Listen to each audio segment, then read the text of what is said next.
Bismillahirrahmanirrahim. Assalamualaikum warahmatullahi wabarakatuh. Waalaikumsalam warahmatullahi wabarakatuh. Innal hamdalillah nahmaduhu wa nasta'inuhu wa nastaghfiruh wa na'udzu billahi min syururi anfusina wa min sayyiati a'malina may yahdihillahu wa may yudlil fala hadiya lahu.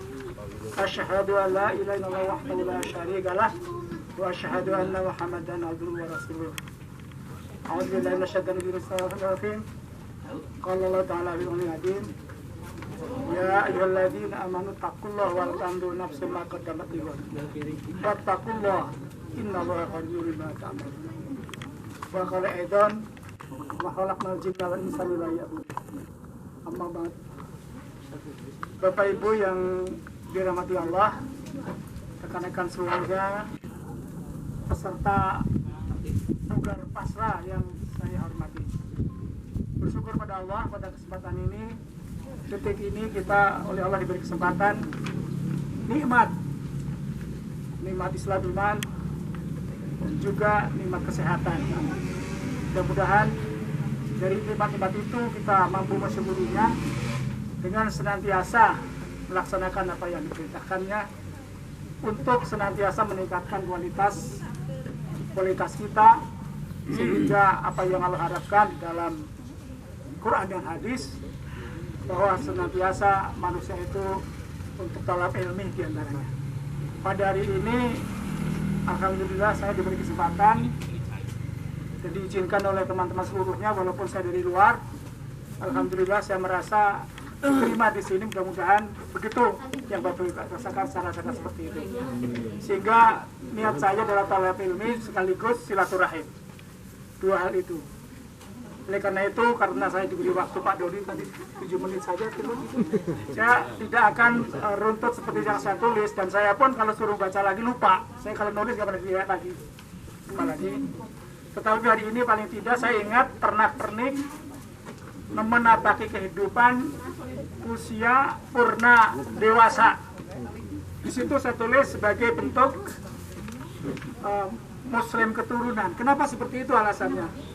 Alasannya karena saya mengalami sendiri bahwa sebagai seorang Muslim keturunan ada satu keuntungan. Pertama keuntungan adalah kata Allah punya tiket surga. Muslim itu tiket surga punya. Cuma apa diisi atau tidak? Ini masalahnya ketika kita lihat nanti sebagai Muslim keturunan seperti apa. Kasus yang paling sedikit dan tampak.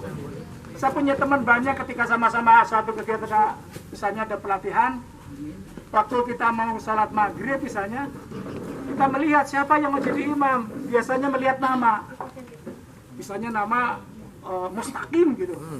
Kita tunjuk silakan Anda maju jadi imam karena namanya. Begitu maju Fatihahnya, ya Allah, Fatihah. Padahal Fatihah itu salah satu dari syarat utama di dalam sahnya sholat. Kenapa saya katakan tadi keturunan?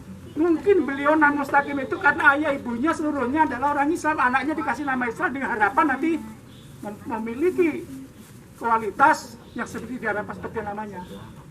Tetapi yang di kenyataan adalah tidak seperti itu. Ini makanya saya katakan sebagai bentuk judul sekarang ini Islam keturunan. Nah, kenapa saya ke situ langsung aja cepat saya nih. Sesungguhnya hidup ini menurut Al-Quran juga sama Al-Quran ada batas waktu.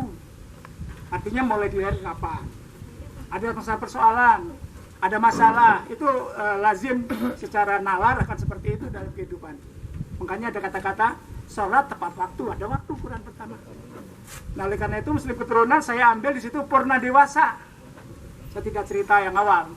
Artinya apa? Bagi yang kesempatan hidup sampai seperti saya yang purna dewasa, ketika kita sudah selesai pensiun, banyak diantaranya orang mulai sadar.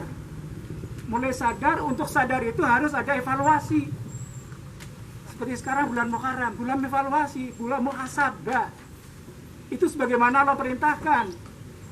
Bahwa di dalam tadi Al-Hasr diantaranya, hai orang bertakwa, apa yang akan kamu kerjakan setiap jiwa untuk hari esok? Untuk hari esok. Hari esok itu apa? Di dalam tafsir Al-Jalalain misalnya dikatakan hari akhir, hari yang akan kita hadapi yaitu hari kiamat dan hari-hari berikutnya setelah kiamat. Apa yang setiap jiwa di situ disebutkan? Tidak ada kecuali setiap jiwa. Harus, nah, untuk melakukan apa yang akan dikerjakan, kita lihat dulu muhasabah diri. Seperti apa kita? Di dalam An-Naziyat 40 dinyatakan bahwa seorang muslim itu hendaklah memiliki suatu rencana yang akan akhirnya membuat dirinya itu untuk takut kepada Allah. Karena apa? Karena orang yang baik menurut Islam, orang yang takut pada Allah dan dia membiasakan dirinya untuk alam nanti. Tidak menurut orang cerdik adalah orang yang senantiasa dari mulai niatnya, tingkah lakunya, ucapannya, hatinya senantiasa tujuannya adalah untuk hari nanti. Orang yang lemah adalah orang yang menggugah hawa nafsu. Itu di dalam ketentuan dari Allah seperti itu. Oleh karena itu pada kesempatan ini di dalam Muharram saya mengajak Bapak sekalian, seperti saya tadi katakan, bahwa ternyata setelah saya mengisap diri, setelah pensiun baru sadar bahwa dulu waktu kecil saya belajar seadanya. Dan pada tahun 70-an itu cenderung ada suatu era di mana orang tua rata-rata begitu masuk sekolah lanjutan, yang tadinya ngaji, suruh sekolah lanjutan umum biasanya, seperti saya dulu. Saya pernah belajar tajwid sedikit, belajar nahwu sedikit, belajar sorof sedikit. Tetapi setelah belajar yang tarikh misalnya, saya hari ini, kata Allah menurut Rasulnya, bahwa kalau ingin masuk surga mencintai Rasul. Begitu Pak ya? Tapi saya sendiri ditanya, berapa istri Rasul? Nggak tahu. Nggak tahu. Banyak saya tanya, beberapa yang saya survei itu kepada nggak tahu. Berapa putranya? Berapa putranya? Siapa saja? Lalu seperti apa kira-kira kehidupan Rasul? Syarah Nabawi itu kita kurang tahu. Baru setelah kita sekarang dewasa perlu mikir-mikir. Setelah sadar betul, waduh luar biasa, dosa saya banyak sekali. Apalagi hal-hal lain yang kita alami, misalnya saya sedih sekali, saya kemarin pernah ngobrol dengan seorang ustadz yang ilmunya lumayan. Suatu ketika saya dulu pernah bekerja, Bapak Ibu sekalian, membantu teman-teman ngurus akte lahir di sekolah itu. Suatu ketika saya dipindahkan, belum selesai ngurus akte lahir itu, ada di antara yang kelewat, tahu-tahu di rumah saya cek, saya udah puluhan tahun, ada akte lahir orang, ini punya murid dulu. Setelah saya tanyakan gimana caranya, itu hakul adami, kata Ustadz. Saya lihat di dalam hadis demikian juga. Tidak bisa diterima, ampun saya, kecuali diselesaikan secara adami. Bayangkan tahun 83 saya bikin akte lahir, sekarang baru ketemu orangnya juga ya SMA kelas 3, sekarang kelas berapa nggak tahu kita. Itu menurut hukum harus diselesaikan hakul adami itu. Anu tadi kalau selanjutnya ayat Dharma Cita, waktu orang sekolah teh sok neda di nur kantin 5 neda ngakun hiji. Sekarang sudah kita seperti ini, nyari-nyari tukang warungnya sudah nggak ada. Itulah saya menekankan perlunya kita muhasabah diri sebagai muslim keturunan. Secara tiket alhamdulillah kita sudah pasti dijamin oleh Allah menurut Al-Quran dan hadis, muslim saja yang masuk surga, di lain itu tidak ada. Tetapi apakah muslim itu diisi dengan kafah? Ini masalah. Salah satu diantaranya, setelah kita pernah dewasa, pernah saya mengalami kebimbangan. Seperti apa saya harus menguruskan, menyelesaikan masalah-masalah yang lalu. Seperti tadi, kita ngurus akte lahir dengan teman-teman, ada punya dengan tim, teman yang lain ada sudah meninggal malah.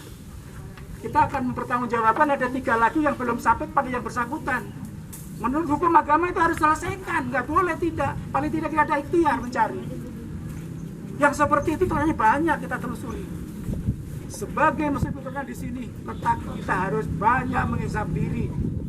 Kita mulai sekarang, barangkali bagi teman-teman yang sudah masuk seperti sekarang ini, ternyata menurut Islam tidak ada kata uzur setelah umur 60 sampai 70. Tidak ada lagi tangguh bahwa kita punya masalah, besok aja deh.